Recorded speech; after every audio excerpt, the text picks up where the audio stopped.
Hi, welcome to my balcony garden. We're going to talk about Glad you today. can join me. Today I'd like to talk about growing, right? Why it's important to grow your own food and how it saves you money. Number one, when you start growing, the food tastes different.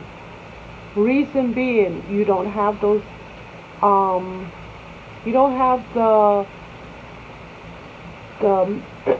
manufacturer, or I should say, or you don't have the pesticides, the strong pesticides on the plant. Gives it a different. You're eating pesticides when you eat regular fresh vegetables, and if you eat organic vegetables, you pay more, and you can grow your own organic vegetables, right? And not use industrial. That's the name I was looking for. And not use industrial pesticides on your food. Okay, you know exactly where the food's coming from, and you know it's not contaminated with all the stuff that goes out there recalling. You don't have to worry about recalling because you know where it came from. Your dirt, your balcony garden, wherever you have your garden. All right, so it has a different taste. What you grow, it tastes better than what you buy in the supermarket. It's organic because you grew it. You know exactly what pesticides you put on it. You could put organic pesticides. The main one is, okay, so there's a soap called Castle soap. You can mix that with some water, a teaspoon and water and a little neem oil, and there you have pesticides. Or you could use neem oil, or you could use, if you don't have any money, I will do the high scale and then go down to the low scale. If you don't have much money, Dawn dishwashing liquid or whatever dishwashing liquid you use in your to wash your dishes, a teaspoon of that to 16 ounces of water, or half a teaspoon of that to 16 ounces of water.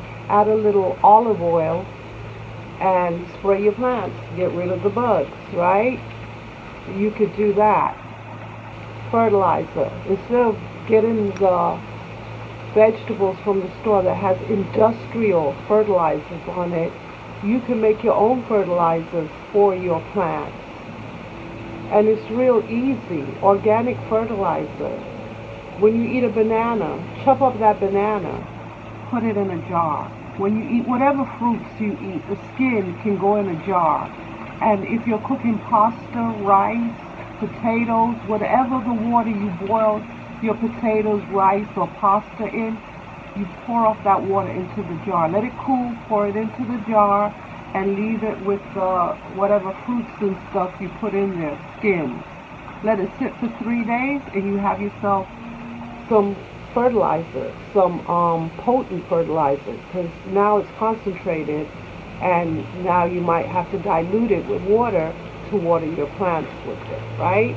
But you have it nonetheless. On the high end fertilizer, if you have one of those composters, I'm talking the electric composters that is in your house, and you compost your waste. You could take you could take a couple tablespoons of that, mix it with water, and use it as liquid fertilizer for your plants.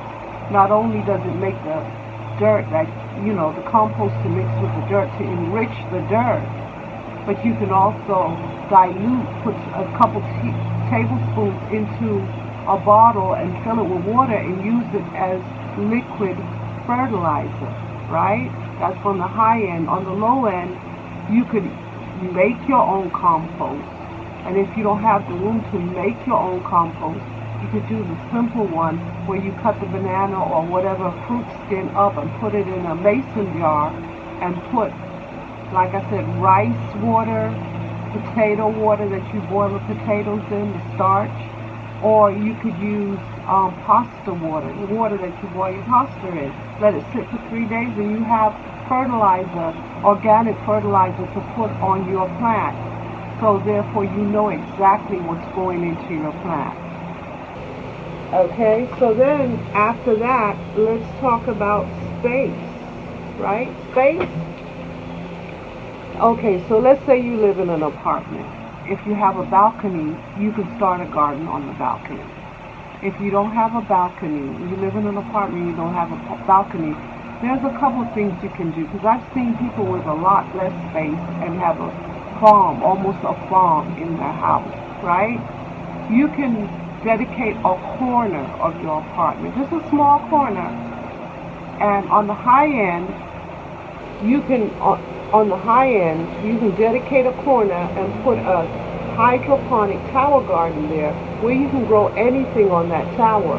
The vines at the bottom, you can grow herbs, um, you can grow spinach, you can grow kale, you can grow bok choy, you can grow lettuce, you can grow a whole lot of things on that tower, right?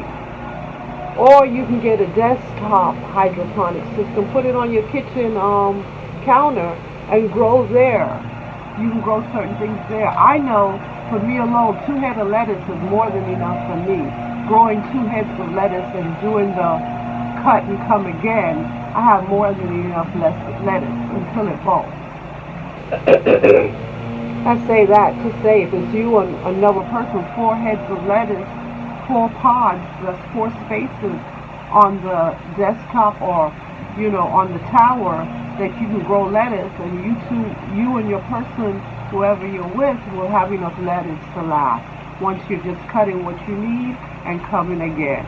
Cut and come again. You cut off of one today, and then you eat off of that, and then you cut off of the other one another day, eat off of that. By the time you turn around, the first one you cut off of is now grown back, right?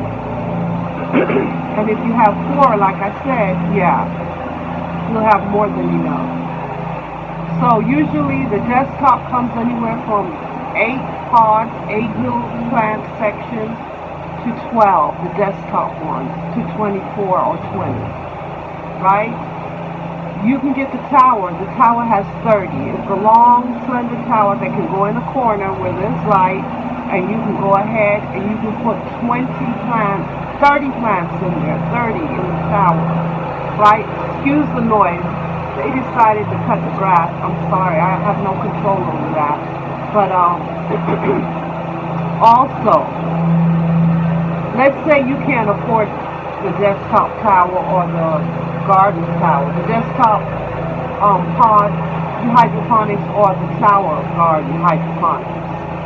You can find the sunniest window, which usually is the south window in your house, and put some plants on the windowsill and start growing there. I guarantee you start growing, even on a windowsill, you start saving money on your grocery bill. You grow what you eat, you start saving about $20.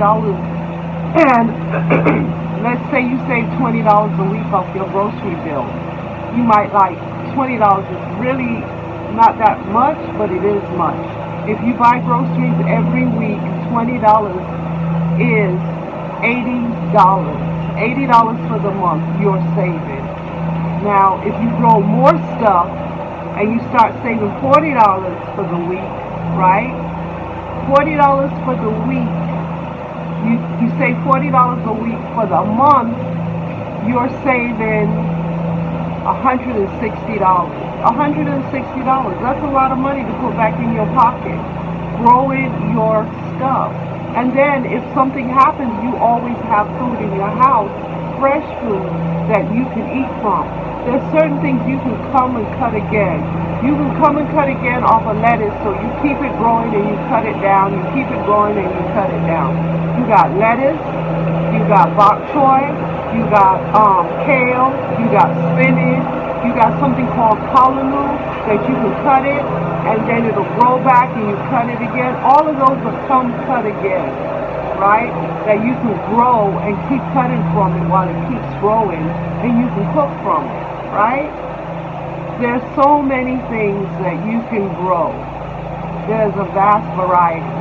What about pots? The startup pots, soil, and seeds. You're like, that's a lot of money to invest in the beginning. But guess what? If you eat things fresh from the store, a head of lettuce, if you cut off that little nub part, just leave a little bit on it, cut it off, put it in water, it'll start to grow on the lettuce, right? If you cucumbers have seeds, you can grow the seeds from the cucumber. Pumpkin has seeds, you can grow the pumpkin from the seeds. You can grow things like tomatoes. Tomatoes have seeds. You can take the seeds out and grow the tomatoes. There's so many things that you can take the seeds out. And you're buying it anyway. You're eating it anyway. You're just not wasting the seeds. You start using the seeds to grow your garden. If you want, you can go to Dollar Tree. Dollar Tree sells seeds for 25 cents. 4 for $1. Dollar Tree sells seeds. You can stack up on the seeds and start growing from Dollar Tree. Dollar Tree also sells pots for $1.25, but you can also get free pots from a nursery. Nursery usually throws out a lot of pots all the time. You can ask them when they're throwing out certain pots if they can give them to you. That's free pots that you don't even have to buy, right? As for dirt, we can get dirt anywhere. Dirt you can pick up anywhere. Dollar Tree sells dirt for $1.25. You can get dirt from a park. You can get dirt, from your backyard, from the swale out front. You can get dirt. There's so many places that you can get dirt, right? You can get dirt from an empty open lot that is just dirt. You can get a little dirt from there if you need it.